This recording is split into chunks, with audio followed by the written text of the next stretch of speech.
I find this idea of anomalous monism interesting. On the one side, physicalists and eliminative materialists want to reduce mental states to physical events only. And on the other hand, there's dualists who separate the mind from the body, and pluralists who say there's many types of being. What's interesting about anomalous monism is I think it strikes the right balance of recognizing that the rules of physical reality take precedence over mental intent, but it still leaves room for mental states to shift without a direct physical limitation. This is really the dividing line that we need to think about when we consider if humans are truly free or are mechanisms of determinism living in an illusion of freedom. What is the imagination? It's something I don't see talked about a lot. What is the imagination? Is it the part of your mind that's most free from physical constraint? Is the imagination a place where humans are closest to creating pure ideas not tied to their physical reality necessarily? An agent can balance by probability the physical reality of accomplishing the tasks in the physical world. Maybe at a later time, they will have conditioned their reality enough through small steps that the more impossible parts of the ideas they come up with within their imagination can be realized. It's a great thought experiment. Let's talk about anomalous monism.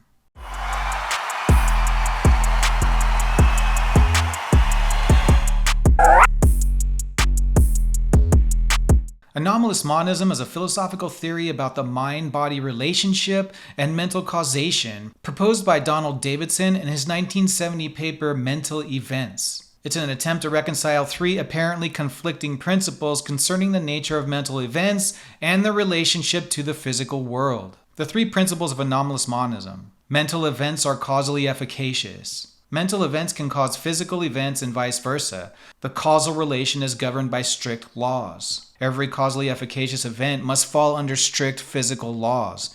This principle aligns with the scientific worldview that all physical interactions are governed by such laws. There are no strict laws about mental events. This principle acknowledges the apparent irregularity and unpredictability of mental states compared to physical states. How anomalous monism resolves the tension. Monism. Anomalous monism is a form of monism because it asserts that only one kind of substance exists, the physical substance. However, it acknowledges that mental events are real and part of the physical world. So there seems to be some clarification needed between what is existent and what is real, because the physical world is considered existent, but ideas are considered real but not existent.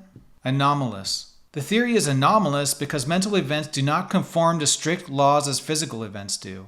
In other words, while mental events are part of the physical world, they are not reducible to physical laws in the same way as purely physical events. Implications of anomalous monism. Non-reductive physicalism. Anomalous monism supports a non-reductive form of physicalism, where mental states are physical but cannot be reduced to physical descriptions. Mental causation. Mental events can cause physical events, but the causation is understood through physical descriptions rather than through mental laws. Epiphenomenalism concerns. Critics argue that anomalous monism may imply epiphenomenalism, where mental events are seen as causally impotent or merely byproducts of physical processes. The exclusion problem. There's a debate over whether mental events can have genuine causal powers without being reducible to physical laws, raising concerns about whether they are excluded from the causal chain. The issue of laws. Some argue that the absence of strict laws for mental events undermines their causal efficacy or makes it difficult to understand how they interact with physical events. I see myself doing multiple videos on imagination in the near future. What is that mode of mind? It's not constrained completely by physical reality. At the same time, I can dream of flying, but I can't fly. Then maybe at some point people think, well, how can I